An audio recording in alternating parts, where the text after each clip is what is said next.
This ammunition analysis is brought to you by Hermanns Sporting guns. They supported me with a little bit of extra ammo to get the job done. So, if you see something that you like, skip on over to their website, have a sniff around, click on the shop tab and have a look in their online shop. They are the Australian distributor for FX air guns, and they also have all sorts of different wonderful accessories, everything from pea shooters right up to centerfires, and it's well worth a look. Tell them your good buddy Uncle Hodge sent you.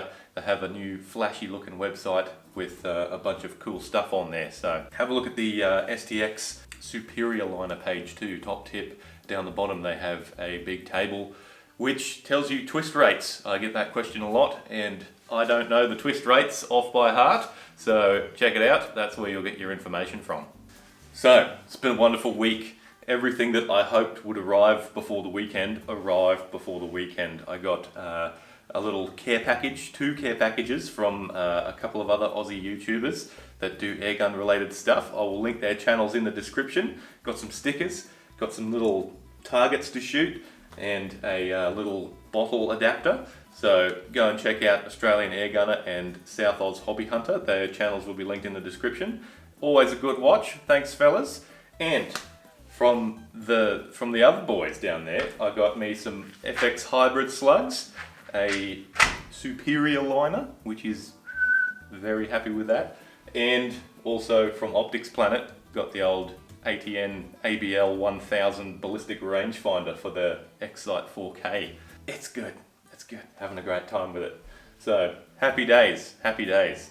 But today, topic of discussion is FX Hybrid 25s. Are they any good? Spoiler alert, yes, they're pretty good. Basically, Hermanns Guns sent me a couple of extra little doodles worth of ammunition, and we've got enough to do a good quality, in-depth look at them over the next couple of videos. So, very happy with that. Thank you, gents. Let us begin. So, let's look at some numbers. I took a sample size of 50. I tipped out half a box and inspected them individually and weighed them as well. So the weights were all plus or minus 0.1 of a grain, so very consistent, and the split was about 50-50 high-low, so you're looking at anywhere from 25.9 grains to 26.1 grains, so very consistent ammunition. Weirdly enough, the H&N Grizzlies were more consistent on the weight range, but they didn't perform as well as these ones did, so yeah. Whatever, but good consistent weight range. Condition. The condition that these pellets come in is outstanding. They are by far the most carefully packaged, high quality controlled ammunition that I've ever used, including centerfire ammunition. I've never really seen anything like it.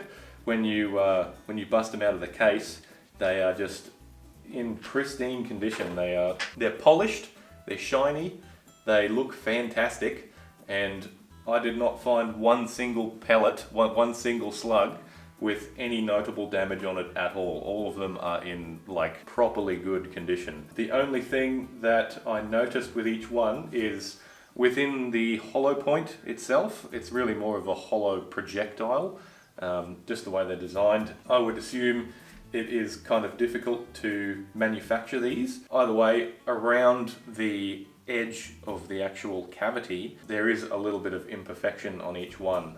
Every single one of them had this same little imperfection, and I think it's just like a molding or a pressing mark, and it's like a slightly jagged edge around the opening of the hollow point. It doesn't appear to affect accuracy in any way, but I figured it was worth mentioning. So there you go. I would give them a 9 out of 10 for condition. Delivery condition is fantastic. And there were also like very minimal flecks of lead. Like with most projectiles that you buy that are lead based pellets or slugs that you buy in bulk like this, there are going to be little tiny flecks of lead on them and in them. And these ones had a very small amount of that. So perhaps they could do with a wash if you really have high standards for your quality control that you do yourself. However, with these you really don't need to. Like you're taking them from a 9 out of 10 to a 10 out of 10 if you do that. So excellent work on the packaging and on the quality control. I think with this packaging, being that it is a heavy plastic of some sort with a cardboard sleeve, it protects every single slug individually, which is really good. If you pour all of the slugs into a big tin or something like that, they have all this room to sort of bounce around and bump into each other and make little dents and scratches, and they ride up against the hard edges of the tin, and all of those things cause little imperfections. But because these are so well packaged and they're essentially individually packaged in their own little house in there, they are all very well protected, and yeah, not one single notable point of damage. They're all polished to a high shine. If you were so inclined, you could look in there and use that as a shaving mirror. 9 out of 10 for exceptional condition, minimal imperfections, and yeah, very impressive. Let's talk about price. Price is the main concern with premium ammunition like this. And I say premium, it really is premium ammunition. The price is in Australia is 29 Australian dollars per 100 rounds, which obviously works out to being 29 cents per shot. That puts this ammo at nearly 3.5 times the price of the previous ammo that I did one of these on, which was the H&N Grizzly 25s. They were 8.3 cents per shot, so it's 3.4 times the price of the H&N Grizzlies. But when you buy something like the H&N Grizzly instead of these, you have to accept much lower standards for basically everything, for accuracy, for the pellet condition, for the performance, all of those things, packaging.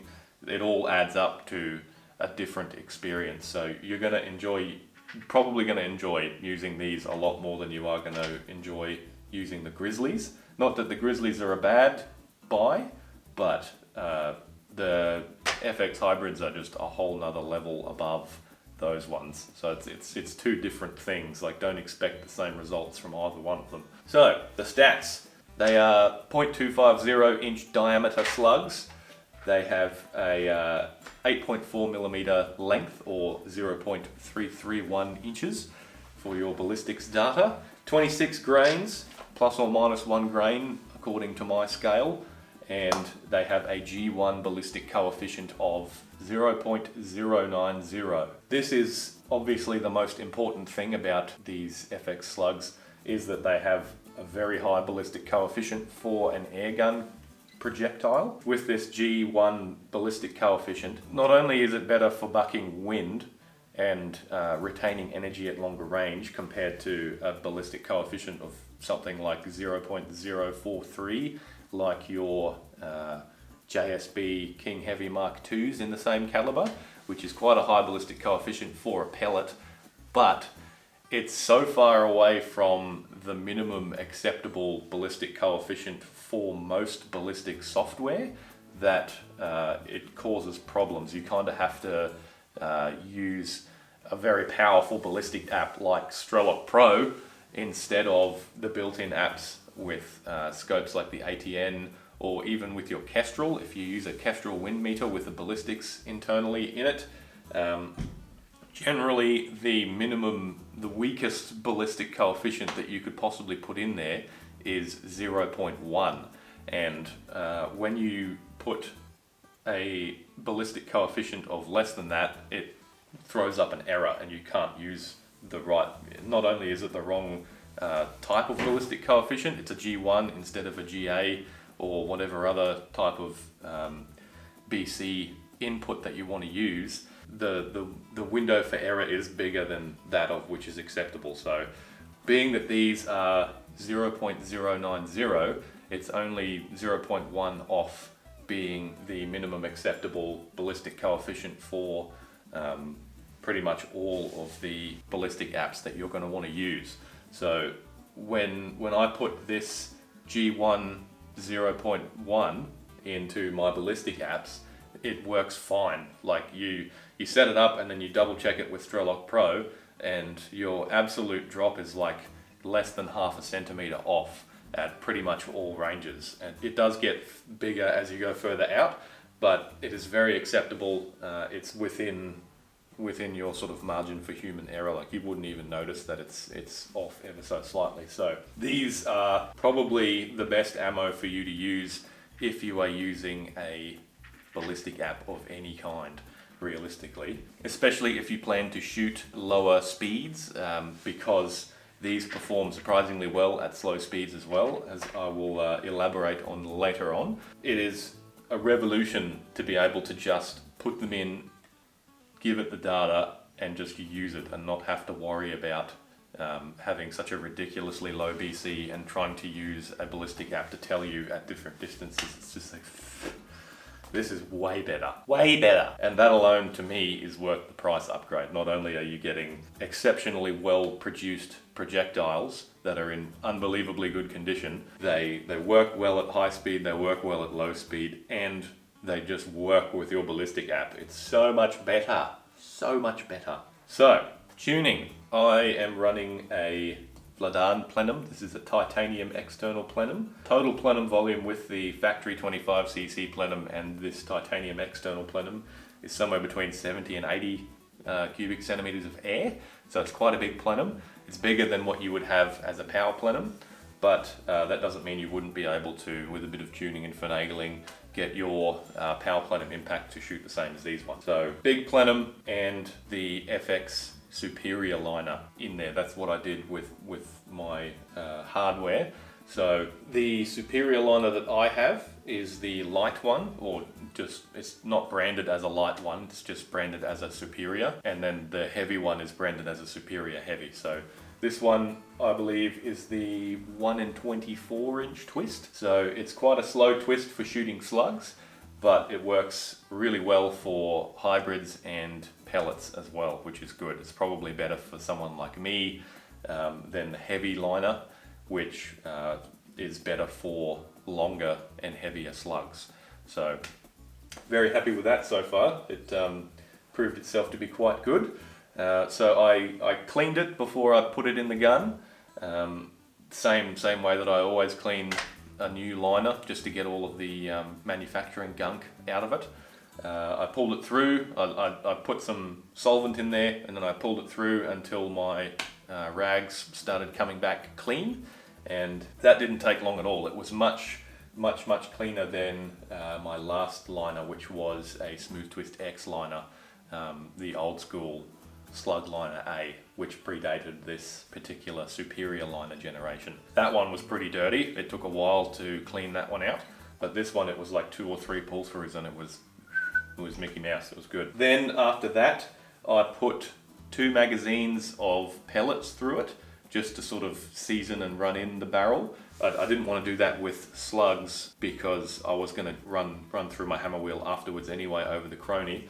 So I just wanted to get a nice amount of lead in there as well, so that I wasn't experiencing the wild ups and downs that you get with a brand new barrel. So I ran the barrel in with about 28 rounds. It was two magazines of 14 JSB King 25s, purely just to run the barrel in before I started doing anything else.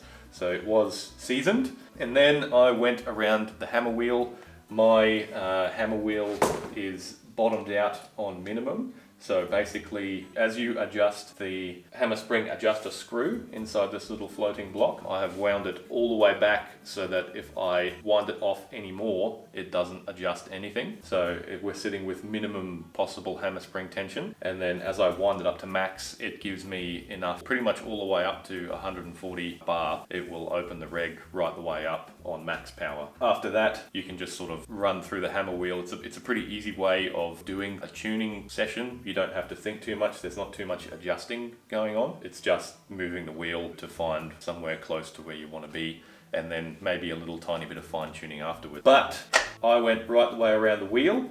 Max power gave me 980 to 990 feet per second. It turned it down to the next setting, which is A, got 970 to 980. When I clicked it down to B, it starts to drop off a little bit steeper. It drops down to 950 and it was floating right around 950. It was a very tight spread there. It was like 948, 949, 950, 948. It was very happy down there, even better than it was up the top. And then to click it down one more, we got 880 to 900 feet per second. And then we come down to D, D was now 820 to 835. And then on E, we're getting into quiet country now, less than 800 feet per second.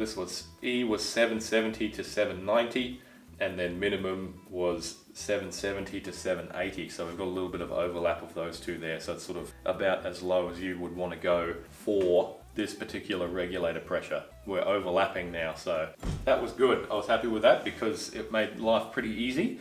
So we've got a top end of 990 right up there on max, near 1,000 feet per second, and then a bottom end below 800 feet per second, which has sort of, it's a very versatile tune. So all I have to do if I want to shoot hard and fast is spin that wheel around, and then if I need to shoot quietly, then I can just drop it right back down to minimum. Let's talk about how it performed accuracy-wise. Things to understand about where and how these targets were shot. So there was a mighty tempest out on the range that day.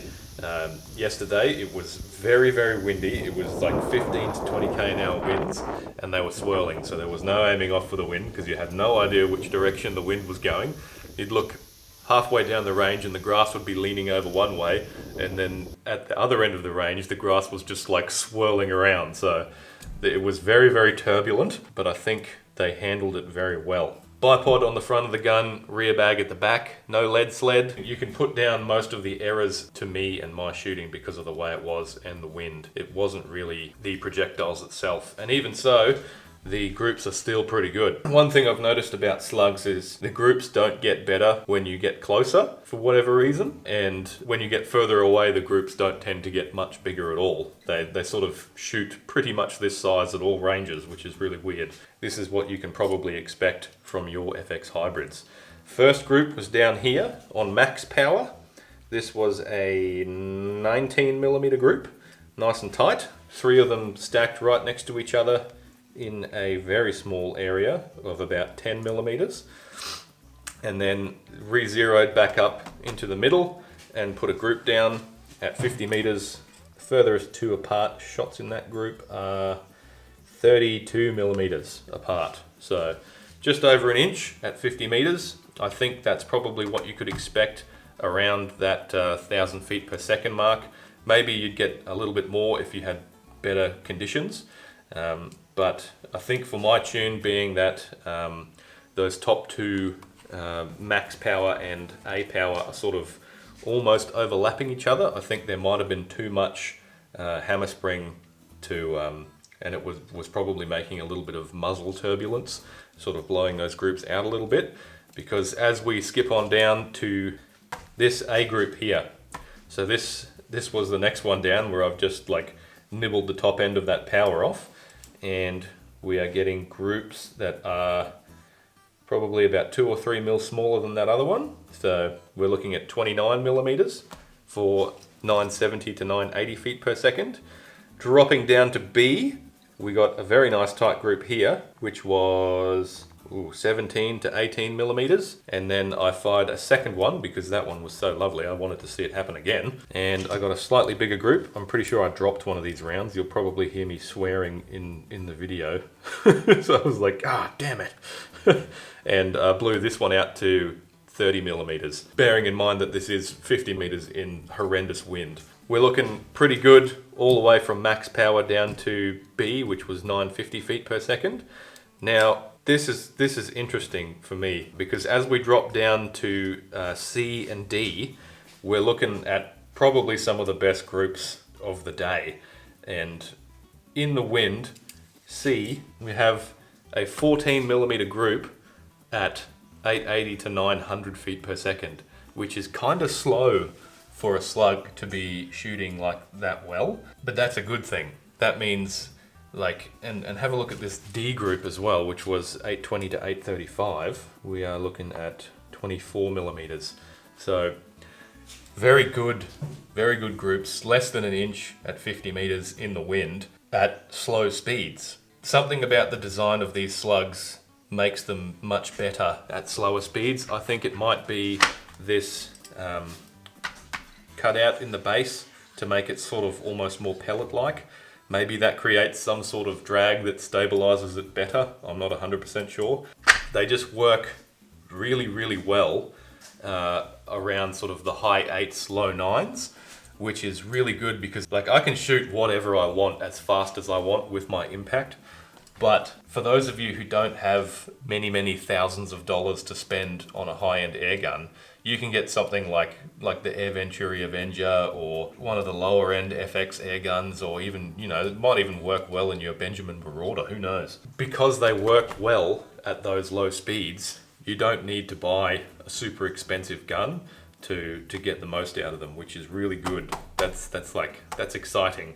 Because not only do you get that kind of accuracy, but you're retaining so much more energy because of the awesome ballistic coefficient, and they're so much more usable because they actually work with your ballistic software. So it's really good. Later on, I tuned it down to minimum and shot a bunch of groups at close range, and we was getting groups like the high power groups at sort of 20-25 meters, which is good for that low power type stuff, because usually when you're shooting lower power like that, you're shooting at shorter ranges anyway, and I'm going to be using it doing my short range quiet hunting anyway with the ATN scope on it. Very happy with the way that this ammo performed. There's some times where I'll get out on the range and I'll be shooting a different type of ammo just to try it out to see how it goes, and you're just disappointed with everything that it puts out. But with these FX hybrids, I certainly had a smile on my face the whole time. I was looking at it, and especially in the conditions, considering that I had no idea which direction the wind was going. It was blowing this way and that way and swirling, and it was great. I was just looking at them landing so close to each other, and I was very happy with it. So it would be nice to take them to an indoor range and do a little bit of precision work one day, but I don't really have access to that right at this minute. So good. Very good accuracy, much better than the H&N Grizzlies. Just for comparison, out of this same smooth twist superior liner, they were shooting in those same conditions just over 2 inches. Less than half as good. Problems with Hybrid Slugs and any other slug, I suppose. With both these and the H&N Grizzlies, my Calm magazine didn't like them. So be aware of that. It can be very annoying if you have a magazine that is designed for pellets. The retention system in this magazine has a little O-ring that goes around it, which is good because it's very gentle. And when you push your pellet into the magazine, the O-ring sits between the ball and the skirt of the pellet, and it retains it nicely, like you can shake it around and they don't fall out. But it is designed to be very easy to get the pellet out. So it doesn't hold on to things that don't have that divot in the middle of the projectile. So it doesn't hold on very well to the slugs, because the slugs have this smooth edge. They don't have a ball at the front and a skirt at the back with a dent in the middle. So if you are planning on shooting slugs through a magazine, you're probably going to have to go with the FX magazines or whichever other magazine that you have that works on a different system of retention, because there's a lot of these too. Like, I know that most of my viewers are probably FX fangirls as well, but there are quite a number of you out there that run different companies, different guns, and most of them use rotary magazines that are very similar to this one, with some sort of O-ring retention system in them, and you're probably going to have issues with it. With mine, I loaded this up and tried it out, and I would push the slug in, shoot it, it was sweet, and then I would pull back and they move just a little bit, and it impedes the rotation system of the internals of the magazine, and then you push it in and it doesn't go, and it sort of catches on the pellet probe, and then you pull it back and go again, and it falls out the back of the magazine and falls into this cavity in the back of the gun. So annoying, very annoying, but should work fine with the FX magazine because it has a different retention system. Different systems for different projectiles, but just be aware that that is a problem that you could run into. Finally, the only other problem that I can really see with these is the price. If you want to have something that is as premium as this, as when it's delivered the way that these are delivered, with no imperfections, with minimal lead fouling, and packaged really well and versatile. They work really well at high speeds, they work pretty good at low speeds. You don't need a super powerful gun to shoot them, and the ballistic coefficient is really, really good. It's right up there, and it's going to work with all of your ballistic software. You got to pay if you want to play, and that price it's pricey. Make no mistake, it's a premium round. So you're going to get premium features out of it, but you are going to have to pay a premium price tag. And if that's a deal breaker, then that's a deal breaker. What do you think? Jump down in the comments and let me know. Do you think the juice is worth the squeeze? I certainly do. I'm going to do more videos on this. I know you want to see them shoot at 100 meters as well. I will do that. I've got this here sleeve left after all of the tuning and accuracy testing I've done. So I will dedicate half of this to long range stuff. So we'll do some 100 meter stuff, and then depending on how well that goes, I might even try and stretch it out a bit further. But between now and then, I'm also going to do probably with the other half of this sleeve a hunting video. So let me know what you want to see, and yeah, give us your thoughts. If you would like to support the channel, support the people who support me. Airgun 101, if you're over in the UK, get you some sweet Airgun 101 swag. They are very important for the airgun community and the shooting community in general. In their store, they have sweet gear. They have FX hybrids ready to rock if you are in the UK, and a whole bunch of other accessories like targets and all the good stuff. Check them out. And don't forget to go to hermannssportingguns.com.au. All of these will be linked in the description. There's a good chance they have what you want if you're watching this. Click around, have a scroll through. If you like the video, smash that like button like it owes you money. Subscribe, and I'll see you in the next one. Toodaloo.